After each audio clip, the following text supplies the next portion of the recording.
The Ohio Harness Horsemen's Association presents Freshman Focus, a look at 2-year-olds in training across the Buckeye State. Freshman Focus is presented by Eldorado Scioto Downs. Racing begins May 8th with the next generation July 5th. By Sugar Valley Farm. Looking for your next quality standard-bred racehorse? Look no further than Sugar Valley Farm in Delaware, Ohio. By Prolific Equine, managing stallions and mares to create champions. By the Ohio State Veterinary Medical Center, caring down to a science. And by Wire-to-Wire Wealth, strategies tailored to your needs. Welcome to another edition of Freshman Focus. We've made the trip to the Winter Circle Training Center, just south of Scioto Downs, for this edition of Freshman Focus, and visit with Greg and Todd Luther. After these messages, we'll return and have the sit-down interview with Greg and Todd Luther. Captain Kirk is standing his second year in 2025 here in the state of Ohio, and he's attracting some of the best broodmares in the entire industry. You want to breed to a stallion that can step your mare up. And if you're breeding to sell those foals, you have to breed to the stallion that the biggest bidders will pay a premium to acquire. Captain Kirk stands at Winterwood Farm, and his introductory stud fee of only $3,000 ends after the 2025 season. So book your mare today. Write down this website. Go to CaptainKirkInfo.com to get all the details right now. With over 30 years of experience in wealth planning and a lifetime of involvement in harness racing, Matt Franklin at Wire-to-Wire Wealth can help you build a financial plan that addresses the unique circumstances of those involved in the horse racing industry. Whether you are investing to build wealth, protect your family, or preserve your assets, Matt at Wire-to-Wire Wealth will work with you through the wealth planning process from start to finish. Welcome back to Freshman Focus here at Winter Circle Training Center, south of Scioto Downs, and with us today, the brothers Luther, Greg Luther, Todd Luther. Quite an operation. And gentlemen, this is about the 5th year that we sit down and talk to you guys, and the stable has really grown over those years. Todd, how many horses do you have in the barn this year? There's about 50 in there right now. Yeah. How many are 2-year-olds? Well, we're probably right around 20, 21, somewhere around right there. Is that a good number for the Luther operation as far as racing goes? Yeah, you know, with the more traveling and stuff, 50 seems to be about a good number. And, you know, this year with the ones that we did buy, we tried to stay in Kentucky and Ohio, you know, the dual eligible, so that way we can stay a little closer to home. Yeah. Greg, you are now involved in just about every facet of harness racing. You drive, especially at Greenville, Ohio. Yeah. You've got a couple stallions, you got a lot of brood mares, you got racing stock. You truly enjoy harness racing as a hobby, so to speak. Yeah, absolutely. It's been a fun hobby for me. That first thing you mentioned, the only thing I'm not good at, the driving side. But the rest of it, definitely a lot of fun, you know, and Greenville's kind of home for us, so I do drive a little bit there. But we love the racing, the breeding side, a little bit of everything for sure. Now, the brothers Luther, you got a trainer, you got an owner, good relationship? What's today? I think it's, you know, that part of harness racing is just, you know, it is a family sport, and the good is a whole lot better because there's so much bad. Mm-hmm. You know, when you're working with family, it's tough, but I think it's ultra special. You wouldn't have it any other way. And then when you win the big races or you have a good week, you know, it makes it ultra special that way. But I think everybody prefers it that way too. Can your operation get any bigger than what it is right now? I don't know. I've got, I was telling you before we started here, I've got 197 horses now with no partners. We bought a farm down in Kentucky because we're taking advantage of that Kentucky dual eligibility. So we've got 65 brood mares. I forgot that means 65 yearlings and 65 weanlings and 65 more in the oven. And then all the race horses too. But we're having a great time with it. You know, we're breeding in 2 hemispheres and, you know, trying to win a few races as well. It's a hands-on operation. It is, yeah. You know, I mean, because I do it as a hobby, you know, I want to do this for fun. I want to come in and tinker with stuff and change stuff, you know, so I've got to have someone that is okay with me being involved, you know, rather than just saying they're the trainer. So we kind of do it together and use both of our knowledge base to get the very best out of the horse that we can. You know, I've got a lot of other trainers as well. Ken Holliday, Dirk Simpson, Ake Svansted's got one for me, Travis Alexander. We're all over. But this is kind of home base for us, and this is the fun part for the family. Todd, how does the brother operation work for you? Do you take some advice from your big brother, or do you make all the decisions when it comes to the racetrack and such as that? No, we're always working together. You know, I do the entering and stuff is all on me and things like that. But you know, for either stakes to go in or skip and stuff, you know, we get together on that. And, you know, if we got a question about one, you know, he's always watching every night, so he can make suggestions and we go from there. You know, you started out working for Brian Brown in relation to such, but you had kind of a early days a driving career. You remember a horse named Bus 936? Oh yeah, he was something special to me. You know, Gabe Pruitt owned him, and when I was down in Florida the first year with Brian, nobody really liked him, but I told Brian, you know, the horse is going to be okay, and he kept getting better and better, and let me drive him around the fairs and stuff, so that was always fun. As a trainer, your first win was at Hoosier Park. Can you name the horse? Putting him to the test. I think I might remember, maybe. If I had to guess, Whopper maybe? Matt America. Oh yeah, Matt America. Yeah, that gray mare. Roan mare, yeah. Yep. In 2005. Now, what was the deciding factor to give up driving and being strictly a trainer?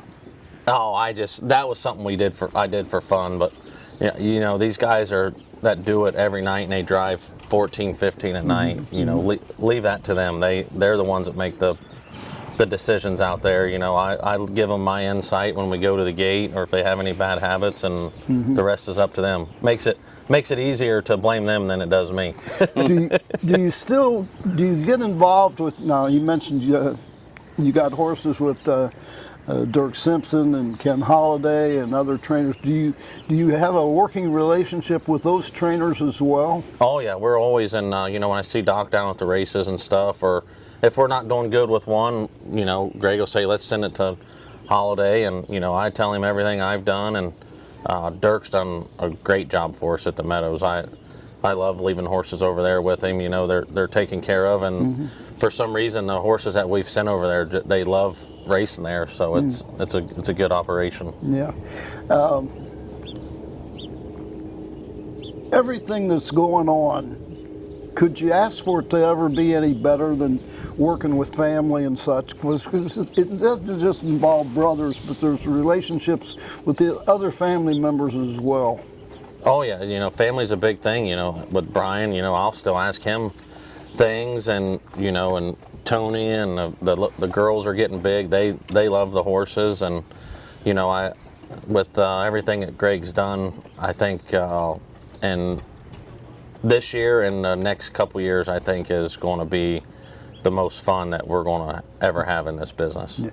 How would you rate your last year's 2-year-old crop that you took to the races? How did you do? You know, we did good. You know, my first fire, he made over 100 being a homebred. He was nice. Bought the one from Jenny and Brian. She ended up being a really nice filly. We had our other homebred, Skywalker C. She made quite a bit of money, and you know, raced great in the final, and was really happy with them. You know, we had a few horses that got hurt, so that kind of, you know, took a little blow to the gut, you know, because I was really high on them. But, you know, they've come back good this year at 3, and I'm excited for this year. You had 4 straight $1 million seasons with your stable, a couple of them $2 million years and such as well. The purses that we're going for here in the Buckeye State are almost unreal. It's truly, you know, everybody laughs about, you know, it's monopoly money. Like it's wild, and you know, you still got to race hard and to get it, but I think there's no better state to race in than here, especially when it comes to stakes. Yeah. Now, Greg, who makes the decision on what to stake horses? How do you handle that? Well, a lot of it has to do with what the trainer and second trainers, you know, say as far as how the horse is performing on the track. I can go on pedigree, and we have a pretty good idea on pedigree, but not every horse is going to show up that way. We've got some average bred horses that show up at a higher level, and we've got some great bred that, you know, they just don't show up. So I definitely take a lot into consideration. The first couple of payments, we usually put them in just about everything, and then they'll kind of sort themselves out as you get to April and May payments for Grand Circuit and that type of thing. But you know, I think we're getting it nailed down pretty well. I've always been impressed. I've been doing this 35 years at all different levels, and I think every year I look back. 2 years ago, I was stupid. Look how much I've learned, you know, and I think we learn more every single year, no matter how long we're involved. So we're really getting it nailed down. This is, like you say, probably our 5th year on the staking side, the stake horses, and we got a pretty good system down now. Yeah, you know, we've got one horse that we're going to take a look at when we go through the barn and watch him on the racetrack, but you had a connection with Bob Key, and I only bring this up with about the late Bob Key. I had him as a co-host on the Meadows Racing Network back in the 80s. And I asked him the question, I says, Bob, how much money do you spend a year just staking horses? And this is back in the 80s. Yeah. His was $1 million a year. Oh, yeah. What, do you have a figure of how much you spend each year for staking? Yeah, we're not right at it. And keep in mind, you know, I'm probably just like Bob. You know, I'm the only owner. I don't have any partners. Yeah. But I believe we're right around 600, 700,000 on the staking side alone. There are so many stakes now compared to what we had back in the 70s and the 80s and such as that. How do you make the decision to stay in the Grand Circuit, so to speak, or stay in Ohio? With all the money in Ohio, some of them don't even have to leave here, but you want a stable that's competitive at other racetracks in other states as well, though. Yeah, we've really figured that out, and we have narrowed it down to make it more convenient for the team. You know, it's if I send a horse to Pennsylvania, we got to send a groom or a trainer, and that means everybody else has got to work harder that day. So we've really tried to narrow down what we've been doing. I was in 7 states. We've tried to narrow it down where it's mostly Ohio, Kentucky. Anything that's eligible to PA, Jersey, Indiana, as long as they're in Kentucky, that's the route we're going to take. We're not planning to, you know, I want to make it convenient for the team because there's no sense in everybody working extra hard because we got one racing at Chester, you know. But working with some of the other trainers, I've got Nancy Tactor training for me out there. Megan Scran's had a few. So there's a lot of good people in this business that you can trust to send the horse out there for a few weeks, make it easier on you. You know, we've only got 4 rigs here, 4 trucks and 4 trailers. So that's why I say, you know, doing county fairs or doing some of these distant places, it's really a strain on the team and our infrastructure here. Well, you gentlemen have been very successful in the past years, and I'm sure that you're looking forward to this year. How would you rate your crop at this time for the 2-year-olds? Do you think you got a good bunch, or? You know, it's early. You know, I kind of got a giggle, but just tell them. Probably the best ones we've ever had. Yeah. Truly, like, and it's not just making it up. You know, there's 4 or 5 of the Fire Colts that we'll take a look at that are truly really nice animals. I love the Prolific Range filly. You know, she's been top notch since day one, so I'm really excited to race her. You know, she's at this age, like she's on like a Yolanda level. Like she's really something special. Yeah. The other question that has been a problem with a lot of stables ever since COVID and such is with employees and getting people to work and things like that. You've got some folks that have been with you quite a few years. Oh yeah. You know, we have a really good group of people here that, you know, they're always willing to travel or do what it takes for us to keep up. And you know, my second trainer, Andre, he's always on the road for us. You know, he works hard, and these guys show up every day and do their work, and they make sure that the horses are ready to go when it's preparing them for a race, and makes our jobs a lot easier. Yeah. I'm not sure which one of you mentioned this to me on Freshman's Focus in past years, but that you even get your caretakers involved in sometimes which horses to purchase at the sale and which ones do you want to take care of. So you want them to feel hands-on as well with your entire stable. Oh, absolutely. You know, they'll when the books come out, they're yelling at us to grab books for them, you know, and they look and they'll watch videos, and you know, we'll watch, and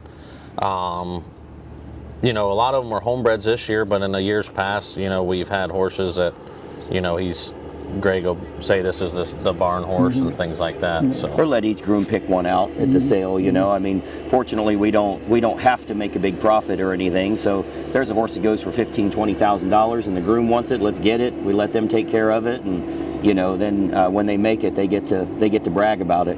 And that makes for happy caretakers. It does, yeah. You know, Todd's picked out one, Rose Run Yolanda, and I never hear the end of it. So it's always good to let them pick one. Well, gentlemen, we thank you for giving us a valuable time, because I know this is a busy part of the season for you, and even more so because of the racing season as well. So you're probably racing something down at Miami Valley tonight. And stuff. Oh yeah, yep. We got that, and you know, next week is the Hackett and then Pennsylvania and Oak Grove. So we're ready and excited, and I think we're going to have a big year.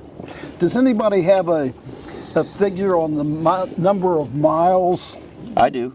Okay. Yeah, so I've got 4 trucks, and we buy 4 new trucks every 2 to 3 years because each of those trucks will average over 100,000 miles a year. So just for this operation here, we're doing over 400,000 miles a year. And it's going to be a lot more now because we've got the Kentucky breeding facility down there. I got 65 mares, and we haul our own semen and everything too. So, you know, it's going to be a lot more. But for racing purposes, we've been over 400,000 miles a year. Well, gentlemen, thank you ever so much. And after this word, we'll head into the stalls and take a look at the 10 Ohio breds in the Luther operation.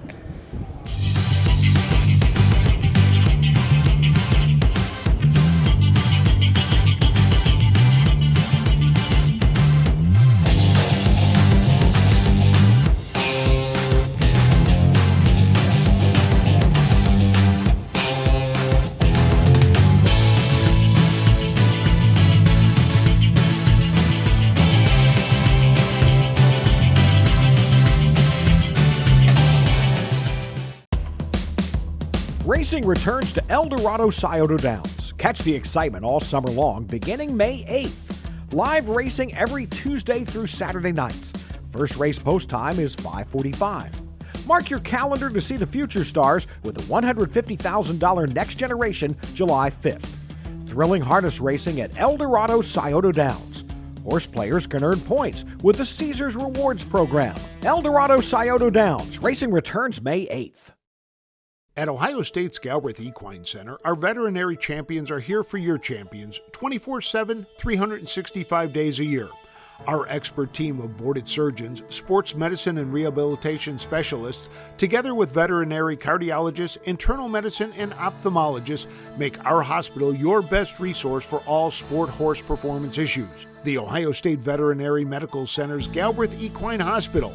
Call us today at 614-292-6661. This is Major Firepower by Catch the Fire out of Major Night Out by Art Major. And Major Night Out, I think this is what, her second foal or maybe the third foal? This is her, I believe, second foal. This is, we raced the mare, the brood mare, Major Night Out, and bred her to Catch the Fire because we had Catch the Fire. And this is a nice little filly. She's one of the smaller ones. Most of the Catch the Fires are pretty big, and she's one of the smaller ones, but she's got a lot of speed to her for sure. You mentioned smaller ones compared to the larger ones. They all can go the same speed, though, it seems like. Yeah, you know, it's for a lot of the bigger owners, they like the big horses because they're going to do well at 2. You know, you can get some big speed that way, but it's hard to get them to hold up as far as soundness. So the little ones, they always seem to race year after year after year. Has she taken to the racetrack? Yeah, she's doing well. She's probably mid-level. We've got, you know, kind of A, B, C groups. She's probably in the B class right now and doing very well. I think she'll be Stallion Series, possibly Sire Stakes. Now, the Luther stable, here all winter, you don't go to Florida. You ever think about taking the young horses down to Florida in the winter? We did. You know, we did winter for a couple times. We did Hawkinsville. We did Aiken, and we did down in Florida. And it was okay. It's great for the people. I don't know how well it works for the horses. You know, we end up losing a week or two, getting sick and traveling back and forth. So staying here makes it easier. My brother's got kids now, and, you know, everybody's got kids in school and that type of thing. So I remember that trip to Aiken because that's where I first met Greg Luther. Yeah, I think I filled in for announcer after you had to leave. You were with Ken Holiday at that time. That's correct, yeah. So this is the 2-year-old filly, Major Firepower by Catch the Fire. This gelding pacer is Fire the Dems by Catch the Fire out of Brianna, Hanover by Well Said. How do you like your Catch the Fires? Yeah, they've been phenomenal for us. You know, I think as much as we've done in the breeding game here in Ohio, if I said, you know, who's the stallion that generally throws good horses but sometimes has horses that sulk, we know who that is. If I said who throws good horses that are sometimes really hot and tie up and bleed, we know who that is.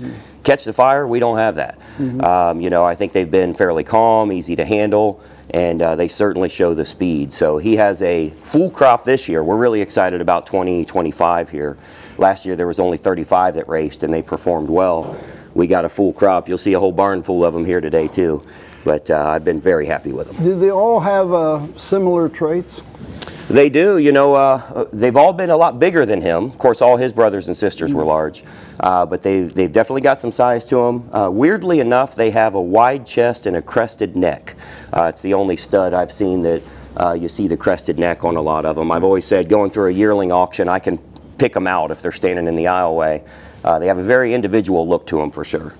Now, this one's a gelding. Why? We can only have one boss in the barn, so it's Todd when I'm not here, but it can never be the horse. But anytime they get a little difficult to handle, or, you know, if they start to get a little hotter on the track or tough with the groom, we'll go ahead and geld them. I own the stallion, so I don't really need another stallion from him. But, you know, we've got some that are still stallions and really show a lot of talent this year. I'd say he's probably a mid-level horse here, you know, Stallion Series, somewhere in there. And we just felt it'd be better to be a gelding for sure. Who names all these horses? I generally name them. You know, whether it's something going on at the time. At this time, it was the election, of course. You know, any song that's out or anything like that, or something going on with the grooms, we'll usually do something funny that way, where everybody has a little fun with the names for sure. How do you determine what caretaker takes care of what horse? Well, that's up to Todd. I mean, he's still the trainer. You know, he handles everything that way. And a lot of it has to do with the personality of the horse, too. I think some are a little slower and more patient. You know, some like fillies. Some would prefer not to have fillies because they can be a little testy at times. But Todd's pretty good at teaming them up with the right people for sure. That is very important. A lot of people don't realize how important that is, that they have the proper caretaker. Yeah. Well, hey, it's the same for us as guys. If we got the right caretaker at home, we can perform better, too. Yeah. This is Fire the Dems by Catch the Fire out of Brianna, Hanover. This is the filly pacer, Katie's on Fire by Catch the Fire out of Real Lady Katie by Real Artist. And she is a proven brood mare. This is what I think are 10th full, and 7 of them got records. Yeah, you know, good workhorses. I mean, they make money. They hadn't been any world champions yet, but they make good money. We saw her in a Minnesota auction, and I actually sent my team up there to buy her. She was the only Ohio bred up there and happened to be a catch the fire and really had the looks. So we sent them up there to buy her, and she's been training down really well. I think she's going to be okay. Again, probably mid-level, maybe sire stakes, but likely a mid-level horse here. Now, what turned you on to Catch the Fire? The horse himself or the racing side? Well, either one. I think, you know, there's a long story that goes behind me getting involved with that horse, but it was during COVID times, obviously, and I was able to negotiate a really good deal to partner up with that horse, and he had so much heart. And, you know, I mean, he overcame a lot of things to become very successful. And we had a lot of fun. I mean, winning the Dan Patch with him and winning some of the big races we won at the Meadowlands. It was so much fun. I knew I wanted to breed him. Just didn't realize the horses were going to turn out as well as they did. We've been so impressed. You know, as much fun as he was, I think it's going to be a lot more fun having his foals as well. They are really, really showing up this year. So when you really got involved, it was as a racehorse. And you're probably thinking about the breeding, but the more you had him, the more you wanted to have him as a stallion for you. Yeah, once he started winning the big races, you know, he'd already won the Adios and that type of thing, but he started winning some of those big races at the Meadowlands, and we realized he had the pedigree as well as the pedigree page, you know, showing the performance. And, you know, even breeding to average mares, he's really performed well as a stallion. So with the stock we've got this year, I think he's going to do well. Katie looks pretty big. Yeah, that's why I say they've all got size to them. You know, they're very big horses and they're built well. I haven't seen one that stands bad yet. So, you know, I've been very happy with them that way. We're not doing much for boots or anything like that. Most of these have been around 215 so far, and they're all pretty clean gated here. This is the Filly Pacer, Katie's on Fire by Catch the Fire. This is the Filly Pacer Prolific Shark by Down by the Seaside out of Shark Lightning by 4 Stars Shark. How did you come up with this prolific name for horses? So the name Prolific, we used a lot in my business. I own 7 businesses, and you know, a lot of our customers have always said they're shocked at how much I can get accomplished in a day. And we've always used that term, you know, be as prolific as you can, get as much accomplished as possible, and overachieve in all ways. So we started utilizing that when describing some of our horses, and that's how we created Prolific Equine when we got more into the breeding side as well. So, was it last year that you purchased a horse from Jenny Brown, and you got him right before the qualifier because you wanted to change his name? Yeah, so usually you'd watch them qualify one time first, and they were looking for a 6-figure number for that horse, and I said, well, I'll buy it in advance for $25,000 more as long as I can buy it the day before you enter in the qualifier so I can change the name. Because I really thought it was going to be a good one, so what a better way to put Prolific on the map. And that was Prolific Fire, who did very, very well last year, and seems like she's going to have a good 3-year-old year this year too. How is Prolific Shark doing? Prolific Shark's doing very well. We bought this horse down at Lexington, I believe. This is a sister down by the seaside, and she's a sister to Louis Vuitton, who Burke made, I don't know, almost $300,000 with so far. Very nice horse. I was the underbidder on that horse, and we ended up getting her. She's a seaside. She's doing well. We're kind of struggling with her being a little hot, putting on some equipment to try and calm her down a little bit and that type of thing. But man, like all of them, she's got the talent. You know, you get a seaside, you know you're going to have the speed. It's just a matter of can you control it. So very happy with her so far for sure, and I believe she's dual eligible too. So gives us a couple of options with Ohio and Kentucky. You just used a phrase there that I never thought I'd ever hear you use, that you were the underbidder. Mm-hmm. So yeah, there's been a lot of those that, you know, the almost happened. I was the underbidder, and, you know, at these auctions a lot of times with some of the owners that are getting into those higher numbers, the bidding slows down and you can see who the other bidders are, and we kind of play fair with each other. I'll take this one, you take that one once the number gets way, way up there. And Louis Vuitton was a great horse. I'm hoping this one here turns out just as well as he is. Prolific Shark by Down by the Seaside. This is the filly trotter Prolific Range by In Range out of Slim Shama by Lear Jetta. How many? You've had a lot of success with trotters. We have, yeah. For the few that you've had. Yeah, you know, my sole purpose in life is to win the Little Brown Jug, and I keep getting all these great trotters, but that's the way it's worked out. This one, they classify as one of the best looking ones at the sale. Absolutely. Lots of people were talking about her. This is a sister to the world champion Jet Hill, who everybody in Ohio knows. And she was just stunning at the sale. Everybody was looking at her. And even after I bought the horse, all the big trotting trainers said, wow, I can't believe you got that filly. And they're asking about her all the time, wondering how she's doing. And she's doing very, very well. She's probably training better than anything we have right now. So fingers crossed, she's going to be a decent filly for us this year. Now we're doing this on the 16th day of April, and it's going to air in a week to 10 days. How much have you been with most of your horses right now? Most of them have been around 215 a couple of times. You know, we're right on track with where we want to be, and considering the winter we had this year, we finally had a real Ohio winter. Most of us forgot what that was like. I think we're in pretty good shape. How many trotters do you have, 2-year-olds?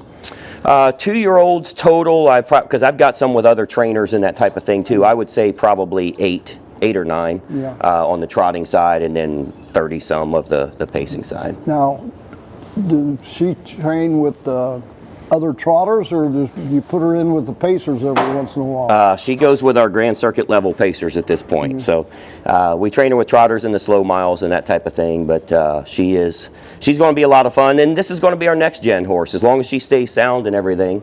You know, everybody in Ohio loves that next generation race, and we're still trying to win one of those. Hopefully this will be our year. Remember this one, Prolific Range by In Range. This is the gelding pacer Velocity of Fire by Catch the Fire, the Velocity GG by Arch Chip, and this is a first foal. Very nice horse here. We gelded him. He's doing very well. Another Catch the Fire. He's got great size and a nice thick horse. This might actually be the first horse that's ever been on Freshman Focus that's going to be for sale. We've got 7 horses. I don't really race much at the county fairs, and we had a gentleman we were helping to kind of get his driving career going, so I staked 7 horses to the county fairs, and he's no longer with us. He went on to another job, so we don't really have the staff and, you know, all of that to handle the county fairs, so I've got 6 or 7 babies that we might end up selling here. They're all training down really well. He's been in 215 as well, and you know, I was just looking for some great horses that could absolutely dominate around the fairs, helping them out, and unfortunately things didn't work out there, so we'll probably have a few that someone else will get to win a bunch of races with this year. Now, it's the first foal. Do you own the brood mare or what? No, this was one. This was the Ohio Select Sale, LMN bred, and we've had some great success with horses from them. They do a great job raising horses, and we went out to their farm probably 2 weeks before the sale. This was one of the best looking colts out there, so we definitely wanted to bring him home. Okay, so just seeing her at the farm turned you on to this one. How important is it to go to the farm and see them in that setting compared to just seeing them at the sale? Yeah, I think it matters a lot, you know, to see their normal attitude. As you know, if you take them to a new location, they're going to act a little differently. So generally, the farms are pretty good at calling me and saying, here's our best 2 or our best 3 we'd like you to look at. I want to see the top-notch horses, and this was one of them that LMN bred said was probably one of their better ones. So we went out and took a look at him, and definitely loved everything about him. This is the gelding pacer Velocity of Fire by Catch the Fire, and this one is for sale. This is a colt pacer Firing from the Gate by Catch the Fire. That's So Very, Very Nice by Vintage Master. Now this one has got some interesting foals that have got to the races. I see we got Better is Nice, a mark of 148. We got Danger Zone with a mark of 151 and 4. So this one's got some mighty good foals out of that mare. Absolutely. This is, I believe, the biggest 2-year-old we've ever had. Again, you know, a lot of these Catch the Fires are pretty big, but this is definitely royal bred. Tony Alanya has Better Is Nice. He's already made over $1 million, just qualified huge again this year as a 4-year-old. I bought this horse and was very happy with him, and actually he developed very late. We were going to try and sell him to get a big 6-figure number, and he was just a little skinny and scrawny for a long time. We brought him in, started training him down, and he grew up to be quite the horse here. So big dude, and royal bred. Like I say, he's Ohio and Kentucky eligible as well, so we're looking forward to him. He may be our next generation horse on the pacing colt side. But man, he's got a lot of talent for sure, and just a testament as to the quality of mares that Fire's getting this year. This horse is training down so well, I actually went out and bought the brood mare. That's so very nice. I just bought her about a month ago. So she'll keep getting bred to Catch the Fire and Captain Kirk over the next couple years. How much do you have to pay for Firing from the Gate? I don't remember what I paid for him. I bought him privately. Oh, yeah. But I don't remember what I paid for him. I actually bought him as a weanling. And Eric Cherry had him, and I'm good friends with Eric Cherry, and he doesn't really race a whole lot in Ohio, so he said, I know you've got Catch the Fire, maybe you want to buy this horse. So worked out well for both of us. Have you bought very many weanlings? We buy a few. I just bought full brother to Lou's Pearlman and my girl EJ. I bought that colt. I'm actually running him through the Lexington sale. We'll see what he goes for. I paid $250,000 for him as a weanling. I don't know what he'll be worth at the Lexington sale, but we'll buy some of the high-end weanlings occasionally. You know, situations like that where people just partnership disputes and that type of thing. I can get a good horse. We'll definitely pay the money for him. Looking forward to this one. Firing from the Gate by Catch the Fire. This is the colt pacer Sparks and Fire by Catch the Fire out of Spark My Interest by Better Than Cheddar. And this one, don't know too much about the background on this one. Yeah, so I bought the brood mare, and I still have, this is the 2-year-old. I have the 3-year-old filly who's with Ken Holiday. Probably going to be a County Fair Stallion Series horse. This colt here has really shown up. He's Todd's favorite one of the entire barn here, and he's just got wicked quick speed, very fast. So I think he's going to be a nice horse. He's still a stallion, and they like him a lot. He's probably mid-level size, kind of mid-sized horse, but he's got wicked turn of foot. So hopefully he turns out well. He's been sound, no problems, great attitude. Most of these are pretty easy to handle, and he's showing some talent so far. He's training with some of our Grand Circuit stock for sure. This is a third foal. The mare, Spark My Interest, if I remember correctly, was unraced. Yeah, she was unraced, and I actually sold that mare last year. I understand she passed away giving birth or something, but that's part of owning livestock. That's what we all hate. That eventually happens to all of them. But the gentleman called me that has the yearling colt, and I ended up buying that colt, I don't know, a couple weeks ago here. He's doing really well, so I didn't want to miss out on the Catch the Fire colt that's coming along behind him. And I think that's going to be a win-win this year as well as next year for both colts. This is the colt pacer Sparks and Fire by, you guessed it, Catch the Fire. This is the colt pacer Prince of Fire by Catch the Fire out of Palazzo Princess by Jate Lobel. Boy, this broodmare on this one is unbelievable. Palazzo Princess. Yeah, she's been a great mare. She made, I don't know what she made, $700,000-$800,000. She was a great mare herself. And this is one of the barn favorites here as well. You can see big muscular horse. I mean, again, one of the great things about the stallion, he throws good looking babies. And he's performed better than I thought he would. He's actually kind of moved right up to the top notch level here.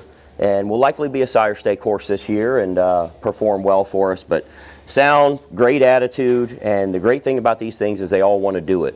When you pull them, they go forward. So you know, he's been impressive for us so far. Now, do you buy a lot of horses or that are catch the fires, or do you just try to stick with your own brood mares? Yeah, we might as well put it on record right now. I'm going to do very well with the catch the fires because I buy them all. You know, I mean, the reason Chris Beaver does well with Triumphant Caviar is because he's the one buying them. So, you know, it's if you believe in the stallion and you're buying them, you're going to win big races with them if they perform. So I breed a lot too. I own 65 mares now, so we're breeding a lot to Catch the Fire and Captain Kirk. But if I see one in the sales that we like that looks really good, we're going to be buying him for sure. You know, the number of brood mares that you've got in your operation has climbed drastically in the last couple years. Yeah, we're buying everything we can. You know, if they're really good bred and they're performing well, you know, I bought, we were talking about Luce Perlman and my girl EJ. Not only did I buy the yearling, I bought that broodmare, one of the greatest broodmares of all time, Lucy's Pearl. So she's going to be having some Ohio breds here soon as well. I think something like that's needed to help improve the Ohio breed and you know, the quality of stallions we've got now. It's bringing in some great quality mares and helping us to compete on the big stage. What makes the decision, though, if you own the broodmare and you get the foal, the ones you keep and the ones you send to the sales? Well, I think, you know, I'm going to do it a little differently. I've got, and we'll probably talk a little more later on it, you know, I've got 14 I'm putting into the Lexington sale. I don't know if I'll sell them all. I know what I believe they're worth, how much would I pay for them. So I might keep the horses or I might let them go if they go for more than that. I think you got to be real careful. You know, a lot of people think a consignor is running you up. Maybe they actually want that horse. Maybe they like that one better. I would be concerned about a consignor that won't bid on a horse. So for us, you know, there's certain numbers that I'm willing to pay to keep the horse because I want to race them myself. I think they'll be talented. So, you know, we'll kind of see how it goes. But I'm always willing to bid on a horse I think is going to do well for us. The wild thing is, though, you've got to sell some of the good ones to keep your integrity. Absolutely. You know, I put some of the very best ones in the sale, so that way you can't say I'm selling the junk and keeping the good ones. You know, I got to buy it back. I gave you a chance to buy the horse. As an example, Lunado, who is my girl EJ's brother, he's in the sale and he's an absolutely gorgeous horse. I might buy the horse back, but I think you got to give him a fair shot to have it out there where everybody can bid on it. If you want the horse, you had a shot at it. This is a Colt Pacer, Prince of Fire by Catch the Fire. This is the Colt Pacer Fires Champ by Catch the Fire out of Posey Tina by Cam Luck. 148-2, Water Sports Team. 150-1, Seaside Tina. Posey Tina, the mare, 153-3, and you got connections with all of those. Yeah, absolutely. We had Water Sports Teen. He ended up winning an elimination of the Adios. That broodmare, Posey Tina, every single horse she's had hit the racetrack. Every horse she's had hit the racetrack and raced in Grand Circuit. This is one of our best colts this year. I did end up buying the broodmare as well. We had Seaside Tina, who raced in the Sire Stakes and Sire Stakes Final here in Ohio. And now that we have Posey Tina, we're kind of going back and forth between Catch the Fire and Captain Kirk, but just unbelievable horse here. He may be next gen for us as well. He's outperforming some of the others. He's kind of a mid-level or mid-sized horse, but beautiful conformation, great muscle tone, and again, you pull them, they go forward, that's for sure. And goes back to, you know, Posey Tina by Cam Luck, who's a pretty good stallion in his own right. Yeah, absolutely. You know, I bought that mare when Mr. Key died, when Bob Key died, and I had Water Sports Teen. I went in and bought Posey Tina after he'd passed, and it's really worked out well. I mean, every single baby's been Grand Circuit. The other one there, Trendy Teens, racing out at the Meadowlands and doing well. And I really think, knowing the other two that we had, this horse is probably distance better than the other two. We're really looking forward to him racing this year. How's she been doing training-wise? Probably one of the best in the barn. You know, this is definitely in our A group. He's as talented as can be and definitely wants to do it. He's calm, easy to handle. Again, that's one thing I love about him. You know, if you're going to get one of these, they're going to be easy to handle and we'll give you everything they got. You can tell early on these horses when you first break them in the early days whether or not they're going to be good or not, don't you? Most of them. I would say 85-90% of the horses we've got here, you pretty much know who's going to be good and who's not. Some of them will pop up and surprise you, but most generally you have a pretty good idea who's going to be your A group as you're training down. It will change occasionally. Firing from the gates, an example, he was just a skinny, scrawny thing, and then he grew up to be the biggest one of all. So it will change, but generally you know which ones are going to be top-notch very early in the process. Let's be honest though, you've probably had some duds in your career that you thought were going to be pretty good and turned out to be absolutely nothing. Yeah, you talking about horses I owned or women I dated? Both. We've had some duds, but yeah, I mean, there's a lot of them. I mean, look, I bought some high-end horses that didn't work out. That's part of the game, and that's what makes it go round. You know, there's nothing more exciting than getting a $10,000 horse that makes tons of money. So it works both ways, but that's the fun of the hobby for sure. One thing we can tell about Greg Luther, you love what you do. Yeah, this is a hobby for me. You know, it's fun. I mean, obviously I've got my own businesses that I run, and that's the work side. This is just for entertainment and helping the family and the team and that type of thing. So it is a lot of fun. I mean, I have just as much fun at a county fair race as I do in the Grand Circuit races. So it's definitely entertainment for me. This is the Colt Pacer Fire's Champ by Catch the Fire. That wraps up another edition of Freshman Focus. We'd like to thank Todd and Greg Luther for making our job real easy today, and also all the caretakers that work for the Luther stable. Join us again, same time, same location, for another edition of Freshman Focus. This has been Freshman Focus, a look at 2-year-olds in training across the Buckeye State.